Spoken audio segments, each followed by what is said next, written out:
like one of the biggest compliments to pay somebody when they did a character that didn't sound like a typical character they'd done. And that was what happened with Bleach. The first 2 or 3 or 4 episodes had been aired before I started getting letters from fans that are like, oh my gosh, I've been watching Bleach and this new bald guy and I didn't even realize it was you. That's a big compliment to me.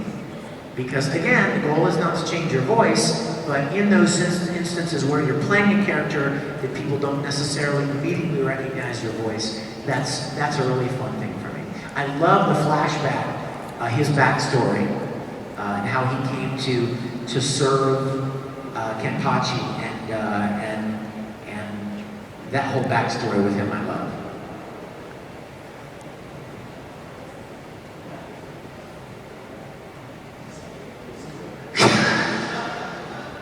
He just gave me a little hug. Is that what this is called, a hug? And it looks like a barrel. It's a barrel of hug. Thank you, sir. Thank you. Let's kind of spread it out here. Yes. We're gonna bring him ramen. Oh, you don't want to hear the donut story, do you? Yes. Oh. You know what she just said? What's the donut story? They don't know the donut story. Oh my gosh. All right, I'm going to try to tell it fast, okay? Because I know a lot of you guys have heard it before. I love the donut story. And I don't want to take too much time with it. But in a nutshell, do you guys remember the episodes in the original series where there were the fake brothers, Elric? The fake Elric brothers? Yes. The Tringham brothers. I do. Well, we were recording that episode, and suddenly they get in a fight, you know, and I would never hit you. I do. And Ed gets punched in the face or kicked in the face, and his cute little face swells up. He's got this little puffy cheek, and he was so cute. Oh. And so as soon as I saw it, I thought, oh my gosh, he needs to sound different now. He needs to sound like he's got this puffy, swollen cheek, because that would obviously affect the way you sound and the way you form words. And so I said to Colleen Klinkenbeer, can I go look in the vendor's room for the vending machines to find some food or something that I could stuff in my mouth? So I went, and they had these powdered sugar donuts in the vending machine, and they were perfect. This big around, they're perfect. They fit right in your cheek. And they're kind of puffy, they're not hard or like Doritos or something, they're nice and soft. So I ran back, I thought these are gonna be perfect.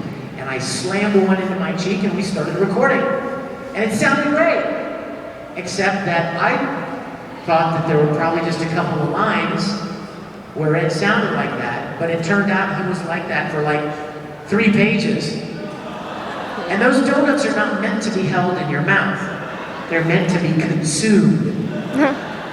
So suddenly I had this donut in my mouth that just started like, it was gross. Just falling apart. And so I spit it out because it was so gross.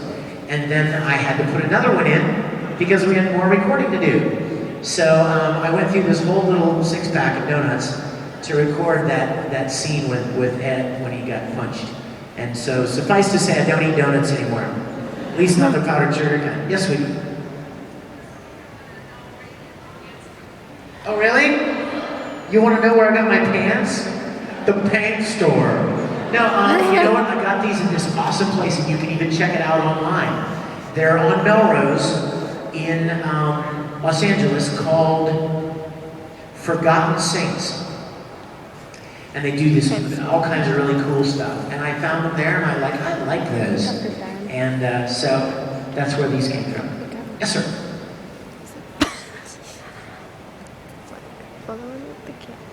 Oh, wow.